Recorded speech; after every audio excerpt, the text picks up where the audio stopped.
प्रेक्षकांनो, आजच्या भागाची सुरुवातच अशी झालीये की पहिल्याच मिनिटाला तुमची धडधड वाढली असेल, कारण आज इतकं मोठं सत्य समोर आलंय की घरातल्याच घरात भूकंप झाला असं वाटणार. पण व्हिडिओ सुरू करण्यापूर्वी तुम्ही जर अजूनही आमच्या चॅनलवर नवीन असाल तर लगेच सबस्क्राईब करून ठेवा, कारण असा एकही अपडेट मिस झाला तर नंतर पश्चाताप होईल. आणि हो, व्हिडिओला एक जोरदार लाईक दाबा, कारण आजचा भाग आहे भन्नाट. तर मंडळी, प्रतिमा जेव्हा तळघरातून वर आली तेव्हा तिच्या हातात होतं काहीतरी सगळं उलटपलट करून टाकणारं. एक मोबाईल आणि एक पेनड्राईव्ह, दोन्ही प्रियाने चोरून लपवून ठेवलेली. तिने तिथे ते का लपवले असतील यामध्येच एक खोल रहस्य दडलंय हे प्रतिमाला क्षणात समजलं. आणि त्या पेनड्राईव्हमध्ये प्रिया काहीतरी रेकॉर्ड करून ठेवली आहे हे एकदा लक्षात येताच वातावरणच बदललं. याच दरम्यान बाहेर अर्जुन आणि सायली घरातून बाहेर पडतात. प्रिया हॉलमध्ये बसलेली असते आणि तिच्या डोळ्यांसमोर ते दोघं जाताना दिसतात.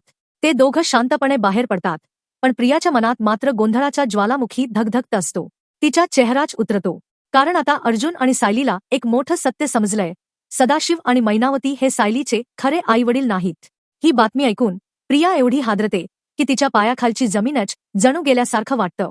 ती पुटपुटते, अरे देवा, आता हे दोघं नक्कीच सत्य शोधायला निघतील, आणि जर त्यांनी खरे आई बाबा शोधले तर माझं काही खरं राहणार नाही. तिच्या आवाजातला थरथर आता स्पष्ट दिसत होता. अर्जुन आणि सायली कुठे जातायत हे बघण्यासाठी प्रिया हळूच उठते आणि अगदी नावरल्यासारखी त्यांच्या मागे जायला निघते. हे दोघे सरळ हॉस्पिटलमध्ये जातायत हे तिला कळतं, आणि हे कळताच प्रियाच्या चेहऱ्यावरचं रक्तच जणू ओसरतं. हॉस्पिटल म्हणजे हे मधुभाऊंना भेटायला जातायत का? ती स्वतःशी पुटपुटते, कारण तिला माहिती असतं मधुभाऊ शुद्धीवर आले तर सगळं उघड होईल. ज्याच्याजवळ तिने इतकं मोठं रहस्य दडवलं होतं तो मधुकर आता डोळे उघडणार हे ऐकून प्रिया अक्षरशः हादरते. ती भीतीने थरथरत महिपला लगेच कॉल करते, आणि महिपचा फोन उचलताच प्रिया घाईघाईने बोलू लागते, तुम्हाला कल्पना आहे का तुम्ही काय करून ठेवले? माझ्या आईबापांना घरात आणून ठेवलं. आता सगळ्यांना कळलंय की ते सायलीचे खरे आईवडील नाहीयेत. म्हणजे अर्जुन नक्कीच याचे खोलात जाईल, आणि जर त्याने सायलीचे खरे आई बाबा शोधले तर मग मी तर संपलेच, आणि बरोबरीने तुम्ही दोघंही अडकाल. त्या बाजूला महिपला एकदम त्रासलेला सूर, अगं तू पुन्हा तेच काय चिवचिव सुरू केलीस? अर्जुनला शोधू दे जे शोधायचंय, मला फरक पडत नाही. पण प्रिया थांबणारी नसते. तिचे शब्द कंप पावत असतात. फक्त एवढंच नाही, मधुभाऊ शुद्धीवर आलेत. त्यांना सगळं माहीत आहे. त्यांनी सांगितलंय की सदाशिव, मैनावती हे सायलीचे आई बाबा नाहीयेत, आणि ते उठले तर खरा सत्यही सांगतील, आणि कोणी त्यांना मारण्याचा प्रयत्न केला हेही उघडे पडेल. हे ऐकताच महिपच्या अंगातून जणू रक्तच उतरतो. त्याचा श्वास अडकतो, आणि प्रिया फोन कट करते. आता बघत जा, तुझी घाबरघुब्ब होते की नाही? हॉस्पिटलमध्ये हे सगळं चालू असताना प्रिया मागे बसून सगळं पाहते, आणि मनातून तणाव वाढत जातो. अर्जुन आणि सायली मधुभाऊंच्या रूममध्ये जाताना दिसतात, आणि प्रियाच्या चेहऱ्यावरच्या भावांवरूनच समजतं ती आता एक मिनिटही शांत नाही. नागराज आणि महिपने माझं आयुष्य उद्ध्वस्त करून टाकलं, आता याची किंमत मी देणार का? ती मनातच हजारो विचारांनी त्रस्त होते. आता प्रिया घराकडे धावतच पोहोचते. घरात पाऊल टाकताच प्रतिमा तिला पाहून थपते, तन्वी, अरे तू इथे? पण प्रिया प्रतिमेला क्षणभरही न पाहता सरळ वर नागराजच्या रूमकडे धावते. प्रतिमाला आता काहीतरी प्रचंड गडबड असल्याची जाणीव होते. काहीतरी बिनसलंय. ही मुलगी इतकी का अस्वस्थ आहे? म्हणून तीही मागे मागे वर जाते. प्रिया नागराजच्या रूममध्ये घुसते तेव्हा नागराज तिच्याकडे बघतो आणि लगेचच हस्त विचारतो, काय झालं चिचुंद्रे? परत पायाखालची जमीन सरकली का? पण प्रिया आज काही ऐकायला तयार नसते. तिने दार आपटच बंद केलं आणि रागात थरथरत नागराज समोर उभी राहते. तिचे डोळे लाल झालेले. तुम्हाला काहीच कळत नाहीये का? ती थरथरत्या आवाजात बोलते. अर्जुनला समजलंय. त्याला कळलंय की ते सायलीचे आई बाबा नाहीयेत, आणि हे समजल्यावर तो कुठवर जाईल ह्याचा अंदाज तुम्हाला आहे ना? एक पाऊल पुरे आणि तो माझ्यापर्यंत पोहोचणार, आणि जेव्हा त्याला कळेल की मी खोटी तन्वी आहे तेव्हा काय करणार? नागराज मात्र मस्तपैकी स्मितहास्य करत म्हणतो, अगदी बरोबर, मग मजा येईल. अर्जुनला कळेल की तू प्रिया म्हणजे बुबली, आणि इथं सगळ्यांना मूर्ख बनवून राहिलेली. हे ऐकून प्रिया अक्षरशः पेटून उठते. तुम्ही मेंदू कुठे ठेवलात? जर मी बाहेर पडले तर सर्वात आधी तुमचं नाव घेईन. विसरलात? माझ्याकडे व्हिडिओ आहे, सगळं पुरावा. एका मिनिटात मी तुम्हाला आत टाकू शकते. या दोघांमध्ये पेटलेल्या ज्वाळा पाहून प्रतिमा दाराबाहेर थरथरत ऐकत उभी असते. नागराजच्या रूममध्ये प्रिया आणि नागराजमध्ये जे काही चालू होतं ना प्रेक्षकांनो, ते पाहिल्यावर कुणाचंही हृदय धडधडायला लागलं असतं.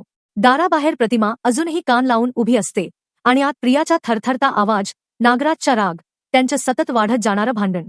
हे सगळं तिला स्पष्ट ऐकू येत असतं. आत प्रिया संतापाने थरथरत उभी आहे. तिचे शब्द अक्षरशः जळत होते. तुम्हाला एकदा तरी कळतं का तुम्ही काय करून ठेवले? ती मोठ्याने ओरडतच म्हणते. मी इथे तुमच्यावर विश्वास ठेवून हे नाटक करत बसले आणि तुम्ही मात्र गोष्ट इतकी बिघडवली की आता माझी ओळखच उघड पडायची वेळ आलीये. नागराज मात्र अजूनही शांत. त्याचा चेहरा थोडा चिडका आणि तुच्छता दाखवणारा. ओह, म्हणजे आता तुला भीती वाटायला लागलीय, तो हस्त म्हणतो. इथपर्यंत आलीस ना बबली? तुझ्या डोक्यातल्या दोन्ही बात्या पेटल्या आहेत. आता काय करणार? अर्जुनला कळू दे. मी पाहतो किती हुशार आहेस तू. प्रियाच्या चेहऱ्यावरचं हसू गायब झालेलं. तिच्या जागी भीती, राग आणि तिरस्कार दिसत होता. ती गुरगुरत म्हणते, तुम्ही बहुतेक विसरलात. माझ्याकडे व्हिडिओ आहे. तुमचे दोघांचे पाप मी रेकॉर्ड केले आहे. आणि ते जर बाहेर गेलं तर तुम्ही आणि महिप्त दोघेजण सरळ जेलमधून बाहेर येणार नाहीत. नागराजच्या चेहऱ्यावर लगेच राग ओसंडून वाहू लागतो. अगं तू माझ्यावर उलटे हात उचलतेस. मी तुझ्यासाठी एवढं काही केलं, एवढं सांभाळलं, आणि तू मला धमकावतेस. प्रेक्षकांनो, प्रिया मात्र अजिबात मागे हटणारी नव्हती. ती अजूनच जोरात म्हणते, तुम्ही सांभाळलंत. तुम्ही तर माझं आयुष्यच उद्ध्वस्त केलंत. जबरदस्ती करून मला यात ढकललं. आणि आता माझी ओळख उघडकीस आली तर मला गटारात फेकून द्याल. तुम्ही स्वतःला काय समजता? नागराजने अचानक तिच्याकडे धडधडत पाऊल टाकलं. प्रिया एक पाऊल मागे सरकली. प्रतिमेला बाहेरून सगळ्याचा आवाज येत होता. दोघांचे हलकल्लोळ. प्रिया किंचाळत बोलतेय, नागराज गुरगुरतोय, आणि ती गोष्ट तिच्या मनात आणखी संशय निर्माण करत होती. अचानक नागराज ओरडला, कुठे ठेवला व्हिडिओ ते सांग, नाहीतर. आणि त्याने एकदम प्रियाकडे झेप घेतली. प्रेक्षकांनो, पुढच्याच सेकंदाला त्याने प्रियाचा गळाच दाबायला सुरुवात केली.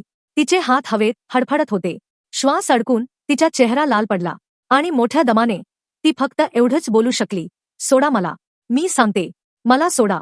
नागराजचा कुटील चेहरा अजून जवळ येतो. नको त्या उचापत्या केल्यास इथेच संपवून टाकेन. मला कोणाच्या काही भीती नाही. प्रिया थरथरत अर्ध्या श्वासात म्हणते, ठीक आहे, सांगते. माझ्या रूममध्ये आहे व्हिडिओ. हे ऐकताच नागराज थोडा शांत झाला आणि तिला गळ्यातून सोडलं. प्रिया जोरात श्वास घेत मागे सरकली. तिला विश्वास बसत नव्हता की क्षणभरापूर्वी तिचं आयुष्य संपणारच होतं. नागराज अजूनही रागातच ओरडला, आजच्या आज तो व्हिडिओ आणून दे, नाहीतर. तुला माहिती आहे मी काय करू शकतो. प्रिया मान हलवते, पण डोळ्यात भीतीचं सावट स्पष्ट दिसतं.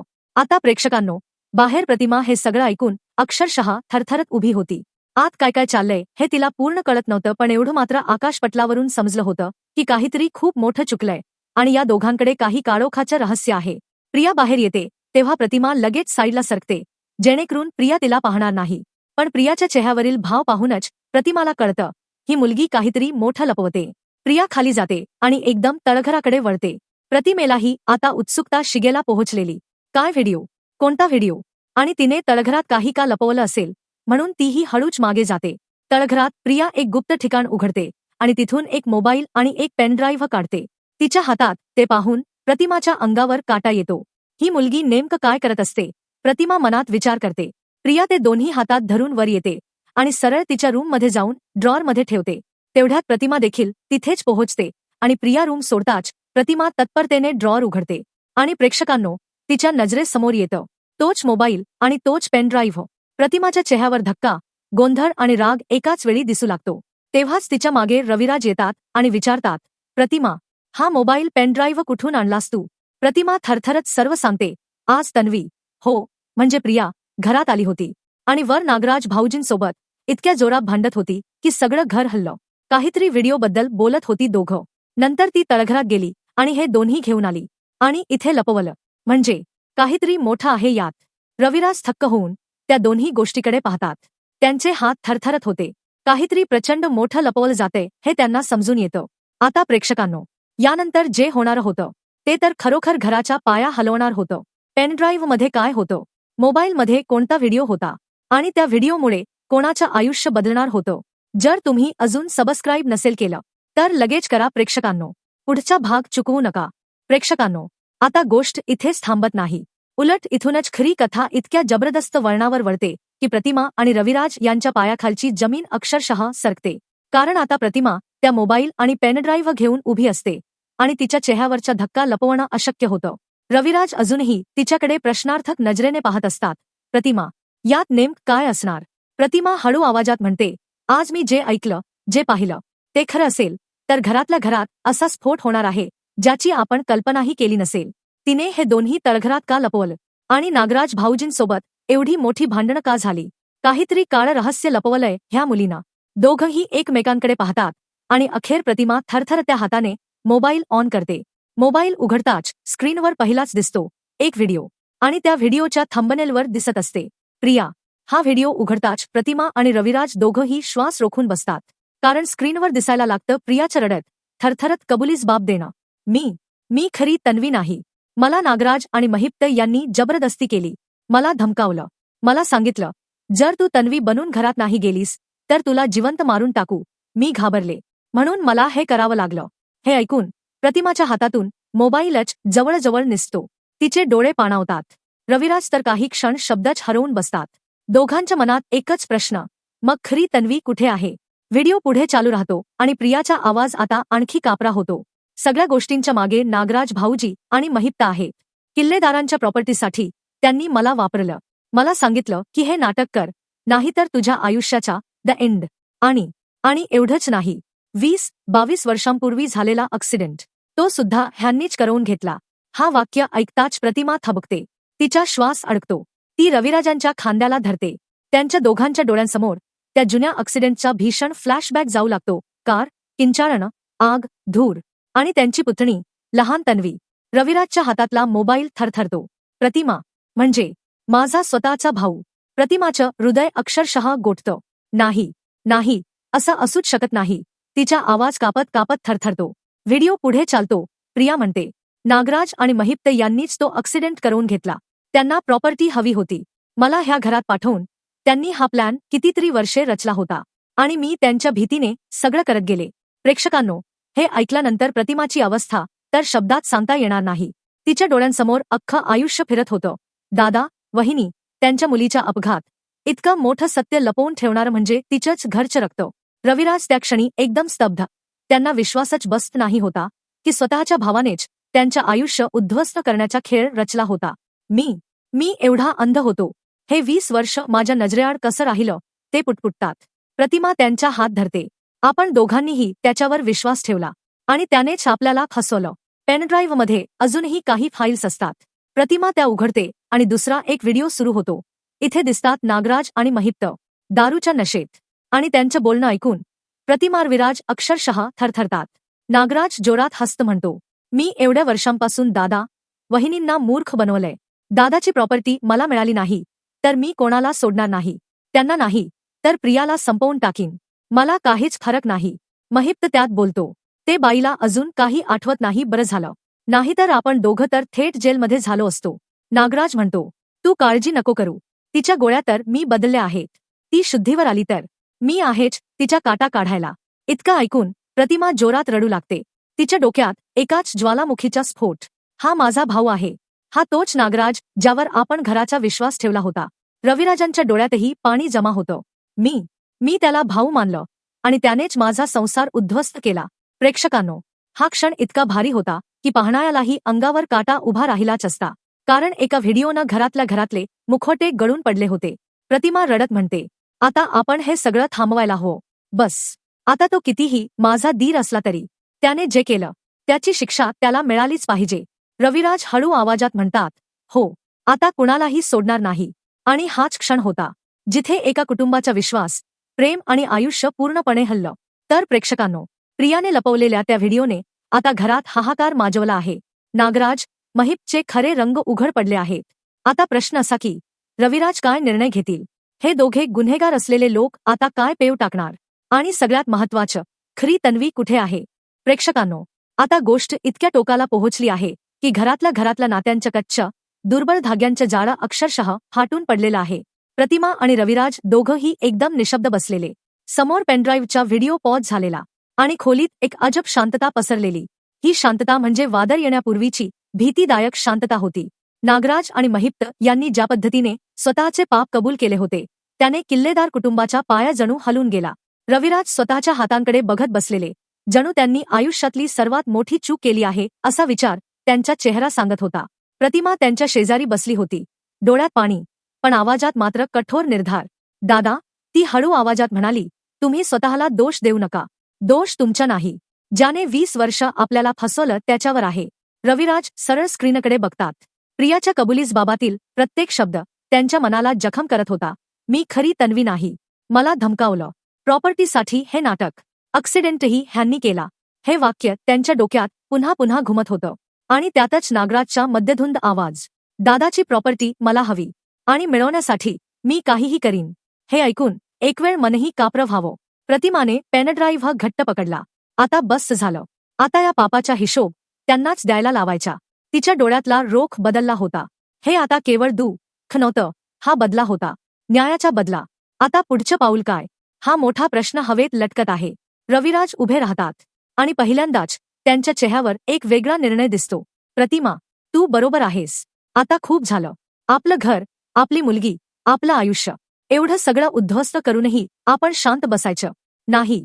आता पुरे. त्यांच्या आवाजातली ताकद वेगळीच होती. आता दोघंही बाहेर पडणार इतक्यात. दाराजवळ हलण्याचा आवाज येतो. प्रतिमा दचकून दार उघडते. आणि तिथे उभा असतो अर्जुन. हो प्रेक्षकांनो, अर्जुन दारासमोर उभा. चेहऱ्यावर संशय. काय झालं? तुम्ही दोघं इतके थरारलेले का? प्रतिमा घाबरते एक क्षण. तिला कळत नाही काय बोलायचं. पण रविराज मात्र ठामपणे म्हणतात, अर्जुना, आता तुलाही सगळं कळायला हवं. त्यांच्या आवाजातील वेदना, आत असलेल्या रहस्याचं ओझं आणि सत्य उघड करण्याचा निर्धार, हे सगळं अर्जुनला जाणवतं. त्याच क्षणी प्रतिमाचा फोन व्हायब्रेट होतो. स्क्रीनवर नाव प्रिया. प्रतिमाच्या चेहऱ्यावर एकदम कटाक्ष बदलतो. ही मुलगी आता कुठे आहे? ती पुटपुटते. फोन उचलताच तिकडून हलका घाबरलेला आवाज. प्रतिमाताई, मला तुमच्याशी बोलायचंय. पण इथे सुरक्षित नाही. मी थोड्या वेळात भेटते. आणि फोन कट. प्रेक्षकांनो, प्रिया घाबरली आहे. कारण तिला माहीत आहे, नागराज आणि महिप्त आता तिच्या जीवावरही उठू शकतात. आता प्रश्न असा, प्रिया सत्य सांगायला येणार की तिच्या आधी नागराज तिचा खेळ संपवणार? याच दरम्यान दुसऱ्या बाजूला नागराजच्या रूममध्ये वातावरण वेगळंच.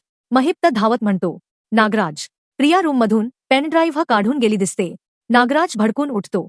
काय म्हणतोस? म्हणजे माझा सर्वात मोठा पुरावा तिच्याकडे गेला. तो डोक्यावर हात मारतो आणि पूर्ण वेड्यासारखा रागाने गुरगुरायला लागतो.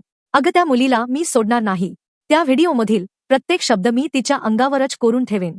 महिप्त घाबरून म्हणतो, तिला काही करण्याआधी आपण शोधून काढूया तिला. दोघंही घरभर धावत सुटतात. त्यांच्या नजरेत आता दया काहीच नाही, फक्त निर्दयता आणि गुन्हे लपवण्याची ओढ. तर दुसरीकडे प्रतिमा और रविराज, अर्जुन तिघेही एका खोलीत बसून आता पूर्ण व्हिडिओ पाहतात. आणि पाहून झाले की तिघांच्याही मनात एकच विचार, इतकं मोठं पाप, आणि आपण आजवर अनभिज्ञ राहिलो. सायलीलाही हे सगळं जाणून घेण्याचा अधिकार आहे. अर्जुन म्हणतो, हे सत्य मी तिला दडवणार नाही. तिच्या आयुष्यातलं सगळ्यात मोठं रहस्य आहे हे. आणि खरी तन्वी म्हणजे? त्याचा आवाजच थरथरतो. प्रतिमा शांतपणे म्हणते, ख्या तन्वीबद्दल अजूनही काही माहिती नाही. या सगळ्यातलं सर्वात धक्कादायक रहस्य अजूनही दडलेलं होतं. आणि हेच पुढील भागात उघड होणार. इतकं प्रेक्षकांना सस्पेन्स दिलेलं. प्रेक्षकांनो, इतक्यात दरवाजाची बेल वाजते. तिघेही दचकून एकमेकांकडे पाहतात. रविराज दार उघडायला जातात. आणि दारासमोर एक सावली उभी दिसते. ही सावली कोणाची आहे? प्रिया, महिप्त की अजून कोणत्यातरी अज्ञात व्यक्तीची? यावरच आजचा भाग ख्या अर्थाने थांबतो.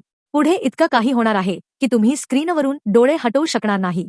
एपिसोडचा पुढचा भाग पाहायला विसरू नका आणि सिरियल बोलला सबस्क्राईब करायला नक्की विसरू नका. कॉमेंटमध्ये सांगा, आजच्या एपिसोडमधला कोणता ट्विस्ट तुम्हाला सर्वात जास्त धक्का देऊन गेला. व्हिडिओला लाईक करा, शेअर करा आणि चॅनलला सबस्क्राईब करून घंटा नक्की दाबा प्रेक्षकांनो.